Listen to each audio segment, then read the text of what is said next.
بسم اللہ الرحمن الرحیم۔ السلام علیکم۔ انفوگرافی چینل پر خوش آمدید۔ رسول پاک حضرت محمد صلی اللہ علیہ وآلہ وسلم صرف بانی اسلام نہیں تھے۔ آپ صلی اللہ علیہ وآلہ وسلم مکہ مکرمہ میں سن 570 عیسوی کے لگ بھگ پیدا ہوئے۔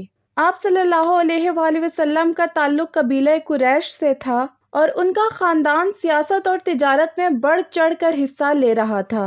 مکہ مجموعی طور پر تجارت اور مذہب کا مرکز تھا اور مختلف قسم کے مندروں پر فخر کیا کرتا تھا، جہاں پورے علاقے میں بہت سے خانہ بدوش قبائل اپنے معبودوں کی پرستش کیا کرتے تھے۔ اللہ کو ان معبودوں میں سب سے بڑا مانا جاتا تھا، لیکن بہت سے قبائل در حقیقت مشرک تھے۔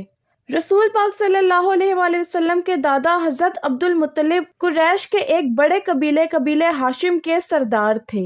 حضرت عبد المطلب ایک عظیم رہنما تھے اور جب محمد صلی اللہ علیہ وآلہ وسلم کو 6 سال کی عمر میں ان کی دیکھ بھال میں لایا گیا تو سردار نے اپنے پوتے کو سیاست اور ریاست سازی میں اپنے فرائض کی بنیادی باتیں سکھائیں۔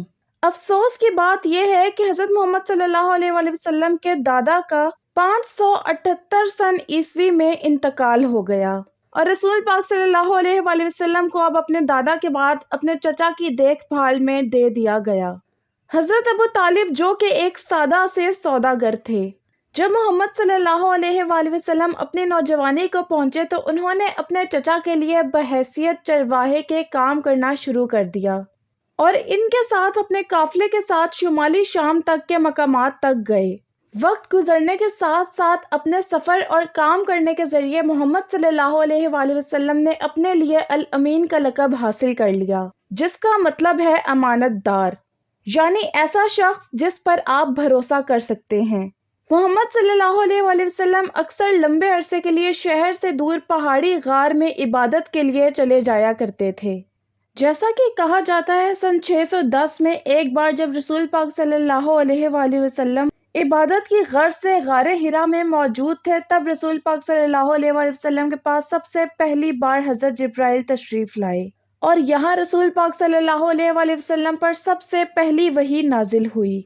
مورخین کے درمیان اس بات پر اختلاف ہے کہ آیا رسول پاک صلی اللہ علیہ وآلہ وسلم فوراً ہی اپنے قریبی دوستوں کے پاس گئے اور انہیں اس معاملے کے بارے میں بتایا یا وہ خاموش رہے اور سب سے پہلے اپنی بیگم حضرت خدیجہ کو بتایا۔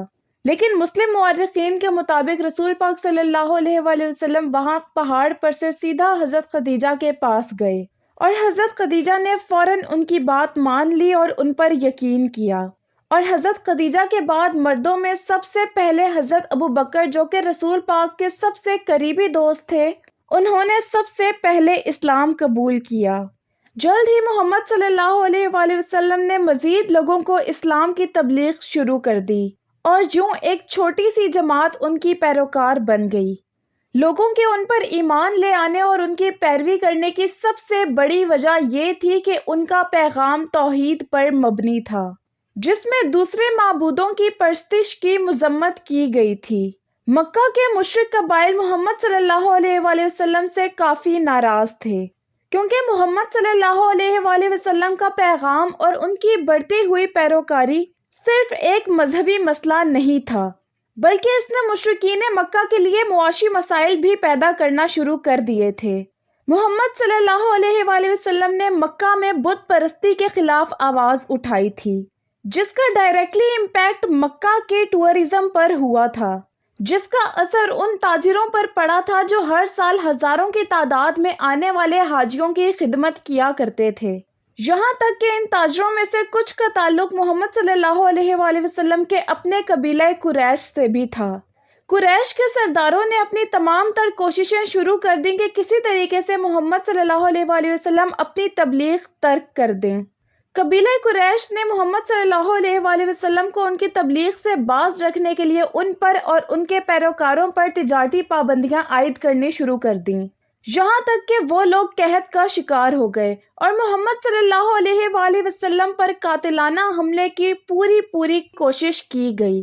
اتنا سب کرنے کے بعد بھی جب محمد صلی اللہ علیہ وآلہ وسلم نے اپنی تبلیغ کو ترک کرنے سے انکار کر دیا تو مکہ کے لوگوں کی طرف سے ان کو اور ان کے چند 100 پیروکاروں کو آخر کار یثرب کی طرف ہجرت پر مجبور کر دیا گیا۔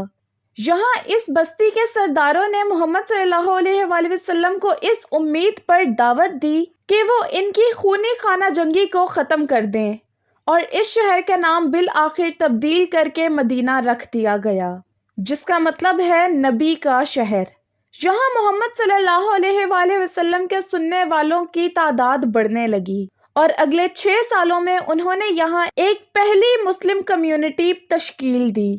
اب یہ 624 کا دورانیہ تھا، اور مکہ کے قبائل محمد صلی اللہ علیہ وآلہ وسلم کی بڑھتی ہوئی کامیابی سے سخت ناراض تھے، اور اب یہاں انہوں نے فوجی کارروائیوں کا سہارا لینا شروع کیا۔ مسلمانوں اور مشرکین مکہ کے درمیان 3 بڑی جنگیں لڑی گئیں۔ سب سے پہلی جنگ بدر، جس میں مسلمانوں نے واضح کامیابی حاصل کی۔ جنگ احد میں مشرکین کو کامیابی حاصل ہوئی، اور جنگ خندق اور مدینہ کے محاصرے نے مسلمانوں کو آخری فتح بخشی، جس کے نتیجے میں دونوں فریقین کے درمیان ایک امن معاہدے پر دستخط ہوئے۔ قریش مکہ کا مسلمانوں پر اب ظلم و ستم بڑھتا ہی جا رہا تھا۔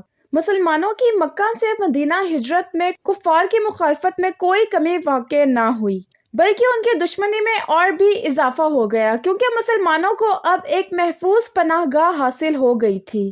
اب کفار کو ڈر تھا کہ مسلمان کسی بھی مخالفت کے بغیر پورے عرب میں اپنے عقائد پھیلا دیں گے۔ وہ مسلمانوں کو کسی بھی صورت میں کچل دینا چاہتے تھے۔ غزوہ بدر یوں پیش آئی کہ کافروں کا ایک بہت بڑا قافلہ تجارت کے بعد مکہ واپس آ رہا تھا۔ قافلے کے پاس بہت زیادہ دولت اور خوراک موجود تھی۔ مکہ پہنچنے سے پہلے اسے مدینہ کے پاس سے گزرنا تھا۔ مسلمانوں کے جاسوسوں نے یہ خبر مدینہ پہنچا دی۔ اس وقت کفار مکہ نے مدینہ پہنچنے والی خوراک اور دیگر ضروریات زندگی کو روک رکھا تھا، لہٰذا یہ فیصلہ کیا گیا کہ اب بدلہ لینے کا یہ بہترین موقع ہے اور ابھی اس قافلے پر حملہ کیا جائے۔ یہاں مسلمانوں کے ارادے کی خبر مکہ پہنچ گئی۔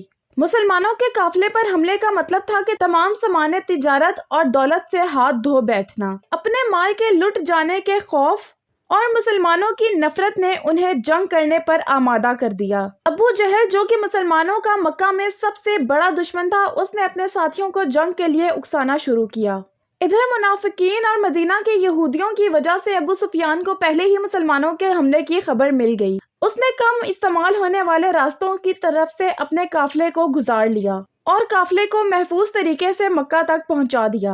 ادھر قافلے کے پہنچنے سے پہلے ہی مکہ سے ایک بڑی فوج مدینہ پر حملے کے لیے نکل چکی تھی۔ ادھر رسول پاک صلی اللہ علیہ وآلہ وسلم کو بھی خبر مل گئی کہ قافلہ بچ کر نکل گیا اور کافروں کی ایک بڑی تعداد اب مدینہ پر حملے کے لیے نکل چکی ہے۔ جب کفار کے لشکر کی خبر ادھر مسلمانوں کو پہنچی تو انہوں نے فیصلہ کیا کہ بجائے دشمن کا انتظار کرنے کے شہر سے باہر نکل کر جنگ کی جائے۔ اس طرح مسلمانوں نے بھی جنگ کی تیاری کی اور شہر سے باہر میدان بدر میں جمع ہو گئے۔ دونوں افواج بدر کے میدان میں آمنے سامنے ہوئے اور یہاں پر 313 کی تعداد میں مسلمانوں نے 1000 کی تعداد میں کفار کو بدترین شکست سے دوچار کیا۔ جب بدر کی لڑائی شروع ہوئی تو محمد صلی اللہ علیہ وآلہ وسلم جو مسلمانوں کو لیڈ کر رہے تھے، انہوں نے اپنی مٹھی میں ریت بھر کر کفار کی طرف اچھالی۔ اس سے دشمن کو ایسا لگا جیسے ریت کا طوفان اٹھ گیا ہو۔ جنگ کے بالکل شروع میں ہی مسلمانوں کے ایک بالادستی کا احساس ہوا۔ رسول پاک صلی اللہ علیہ وآلہ وسلم کی قیادت میں صرف 313 مسلمانوں نے تقریباً 1000 آدمیوں کو شکست دی۔ دوسری جنگ، جنگ احد، 625 سن عیسوی میں لڑی گئی۔ جنگ احد کے پہاڑ کے قریب ایک وادی میں لڑی گئی۔ ابو سفیان کی قیادت میں مکہ والوں نے ایک بار پھر مسلمانوں کے ہاتھوں پچھلے شرمناک نقصان کا بدلہ لینا چاہا۔ اس بار بھی ابو سفیان اور اس کی فوجوں کی تعداد محمد صلی اللہ علیہ وآلہ وسلم اور مسلمانوں سے بہت زیادہ تھی۔ کفار کی تعداد کم و بیش 3000 اور مسلمانوں کی تعداد 1000 سے بھی کم تھی۔ پھر بھی مسلمانوں نے اپنے یقین اور ایمان کی بیس پر کافی تیزی سے غلبہ حاصل کر لیا اور مکہ کی فوجوں کو بری طرح سے شکست دینا شروع کر دی۔ اگر مسلمانوں کے تیر اندازوں نے رسول پاک صلی اللہ علیہ وآلہ وسلم کی نصیحت کو نظر انداز کر کے ایک تباہ کن غلطی نہ کی ہوتی تو شاید وہ جنگ جیت جاتے۔ کمانڈر کے حکم کے خلاف جا کر تیر اندازوں نے اپنی پوسٹیں چھوڑ دیں۔ یہ دیکھ کر کفار کے گھڑ سوار، جن کو حضرت خالد بن ولید لیڈ کر رہے تھے، انہوں نے گھات لگا کر مسلمانوں پر پیچھے سے حملہ کر دیا۔ مسلمانوں میں یہ دیکھ کر شدید افراتفری مچ گئی۔ محمد صلی اللہ علیہ وآلہ وسلم خود اور کافی زیادہ مسلمان بہت زیادہ شدید زخمی ہوئے۔ اس جھڑپ نے مسلمانوں کو پہاڑ سے پیچھے ہٹنے پر مجبور کر دیا اور یوں مسلمان ایک جیتی ہوئی جنگ ہار گئے۔ مشرکین مکہ اور مسلمانوں کے درمیان آخری جنگ معرکہ خندق اور مدینہ کے محاصرے کی جنگ تھی۔ اپنی حالیہ فتح کے باوجود مکہ والوں نے فیصلہ کیا کہ 627 عیسوی میں اگلی لڑائی کے لیے ان کے آدمی اکیلے کافی نہیں ہوں گے۔ اس لیے انہوں نے عرب کے مختلف قبائل کو راضی کیا اور اپنی فوج کی تعداد 10,000 تک کر لی۔ عرب کے بہت سے قبائل کو اپنے ساتھ ملا کر آخرکار مکہ والوں نے دوبارہ سے مدینہ کی طرف مارچ شروع کیا۔ اس بار فتح کے لیے مسلمانوں نے اپنے مخالفین سے براہ راست آمنا سامنا کرنے کے بجائے ایک نیا حربہ اختیار کیا۔ محمد صلی اللہ علیہ وآلہ وسلم نے اپنے آدمیوں کو پیچھے ہٹایا اور شہر کے ارد گرد ایک کھائی کھودنے کا حکم دیا۔ یہ آئیڈیا حضرت سلیمان فارسی کی طرف سے پیش کیا گیا تھا۔ یہ جنگی طریقہ کار مکہ والوں اور عرب کے دوسرے قبائل کے لیے بالکل نیا تھا۔ اس آئیڈیا نے انہیں ذہنی طور پر مکمل مفلوج کر دیا اور ایک افراتفری سی پھیلنے لگی۔ مکہ کی فوج کا ایک بڑا حصہ ٹوٹ گیا۔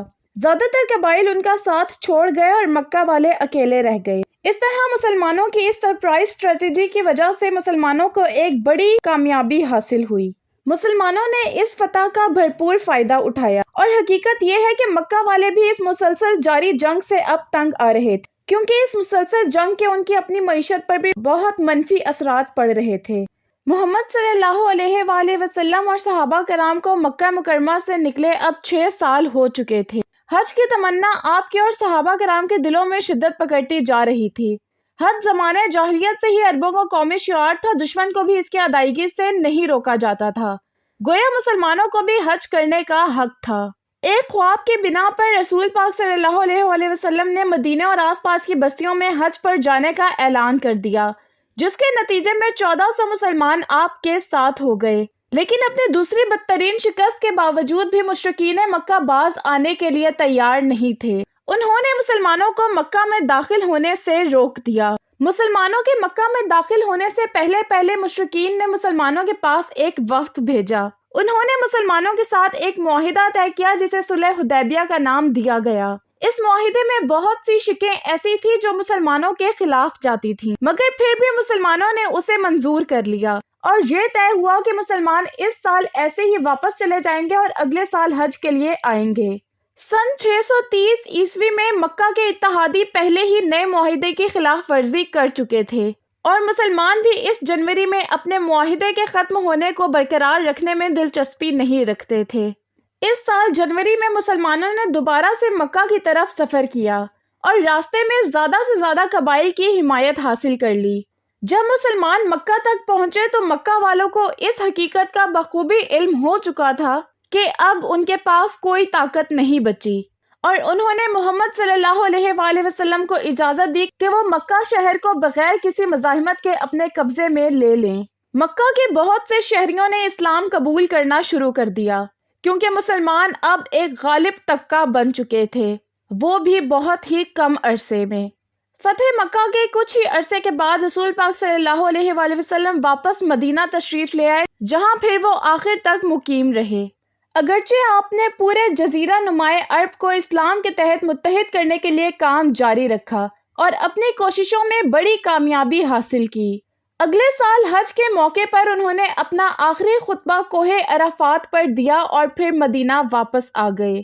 632 عیسوی کے بہار کے موسم میں 10,000 سے زائد لوگوں نے رسول پاک صلی اللہ علیہ وآلہ وسلم کے ساتھ آخری حج میں شرکت کی، اور بہت سے لوگوں کے لیے یہ رسول پاک صلی اللہ علیہ وآلہ وسلم کی آخری زیارت تھی۔